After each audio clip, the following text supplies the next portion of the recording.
నసరావుపేట నియోజకవర్గంలో TDP MLA పనితీరు ఎలా ఉందంటారు? ఆయనకి ఏ అధికారులు కూడా సహకరించట్లేదు.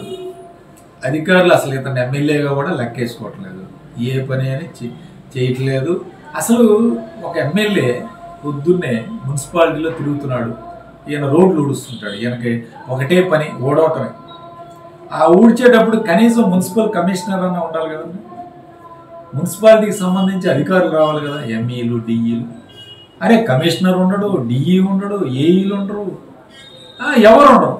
శానిటరీ ఇన్స్పెక్టర్ కూడా ఉండడు.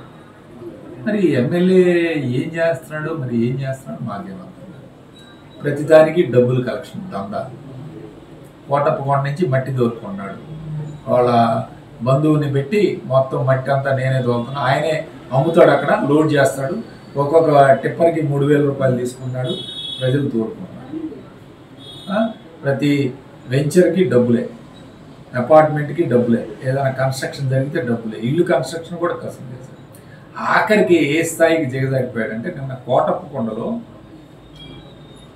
జెయింట్ వీలు, రౌండ్ వీలు, ఇలా పిల్లలకి వచ్చిన వాళ్ళకి ఆటలకి విడుపుగా ఎగ్జిబిషన్ పెట్టుకుంటారు. వాళ్ళ దగ్గర కూడా ఇది ఆ భూమి వాళ్ళు పెట్టుకునే ప్రదేశాన్ని ప్రతి సంవత్సరం లీజుకి ఇస్తారు.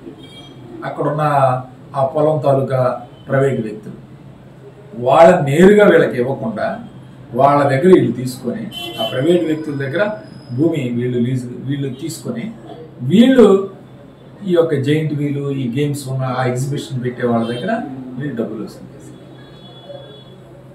ఈ విధంగా ప్రతి పనికి డబ్బులు లేదే ఏం లేదు. పైకి మాత్రం ఊడుస్తూ కనపడుతుంటాడు, వెనక ఊడుస్తున్నాడు డబ్బులు. ఇది ఆయన చేసే పని. అధికారులు ఒక్కరు కూడా నిన్న తిరణాలు జరిగింది కోటప్పకొండలో, ఒక్కరు కూడా సహకరించిన పాపాలన్నమాట. ట్రాఫిక్ జాములు, బస్సులు లేవు, నీళ్లు లేవు, మంచినీళ్ళు లేవు తాగడానికి. ప్రజలు ఎంత ఇబ్బంది పడ్డారంటే తిరణాల్లో నిన్న అంతే. Please subscribe .news.